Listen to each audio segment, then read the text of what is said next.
You might not believe it if I tell you, but this bar of pure copper you see here, normally used to feed pigs with tofu. After the craftsman's dazzling work, its value instantly multiplies 100-fold, and the final product becomes a true artwork. Next, the copper bar is placed into a dry pot, and a white powder is added inside. Then it is placed into the furnace and heated with charcoal fire.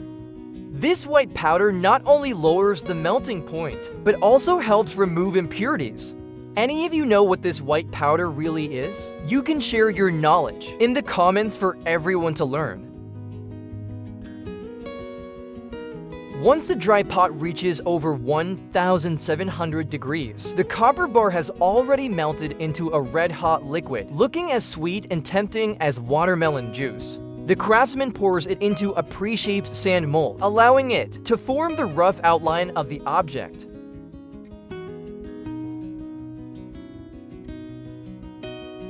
But pieces cast this way in copper usually have a bumpy, uneven surface. So after the casting cools down completely, the craftsman uses a grinding wheel to polish it thoroughly.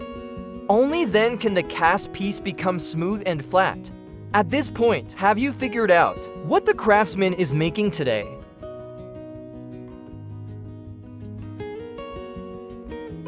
During grinding, the copper piece heats up quickly. To prevent overheating and damage, it must be dipped into water from time to time. The whole process is extremely satisfying to watch. I bet right now you're either lying down or sitting with one leg crossed over the other.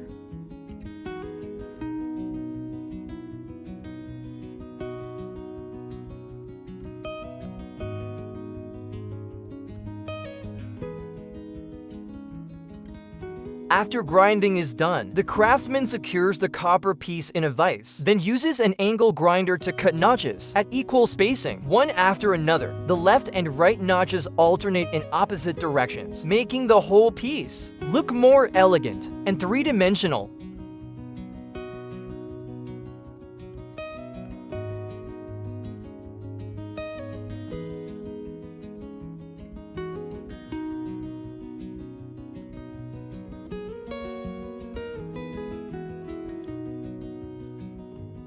After filing away the burrs from the cuts, it's time to sharpen the blade.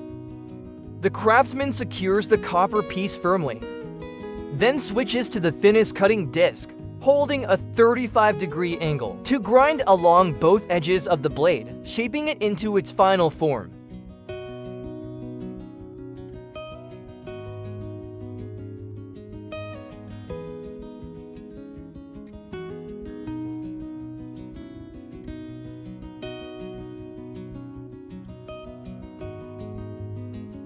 Next, sandpapers of different grits are used to refine the surface. With such skillful hands, the craftsman could easily find a great job. Need a job quickly? Looking to rent or sell a house or daily services? Leave it to 58.com. The sandpapers used are 180 grit, 800 grit, 1500 grit, and 2000 grit. The higher the grit number, the finer the finish.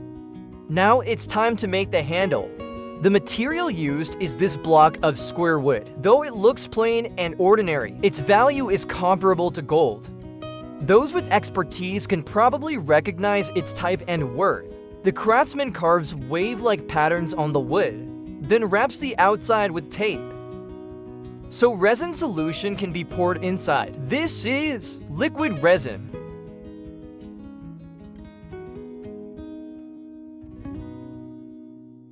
Once the resin hardens, he cuts away the excess parts.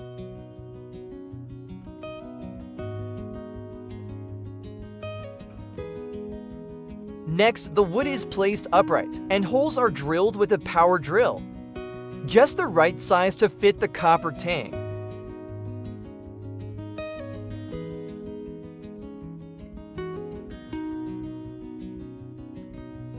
Before inserting it to increase friction, the craftsman grinds the tang to create uneven ridges.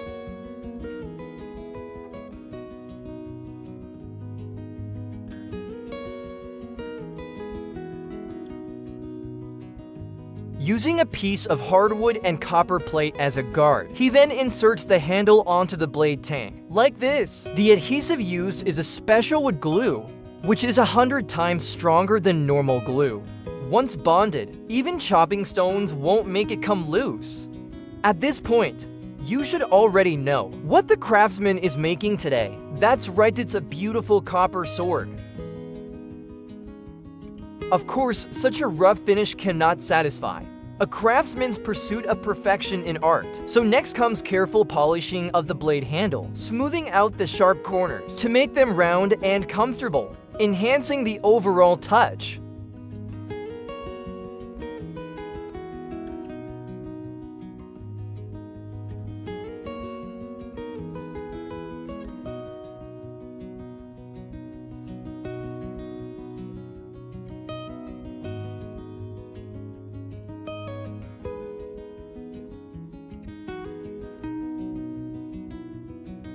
With a spirit of perfection, the blade and handle surface must also undergo a meticulous polishing. Polishing isn't just for appearance, it also removes tiny defects and burrs invisible to the eye. Only then does it shine like a mirror.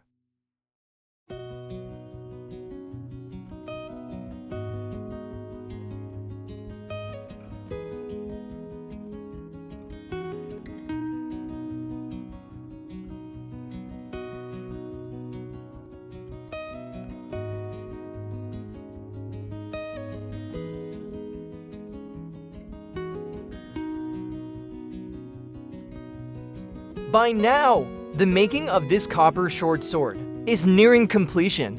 One cannot help but admire the craftsman's creativity and superb skill. So how much do you think this copper sword is worth? Share your thoughts in the comments. That's it for today's video. Love you all, Mua.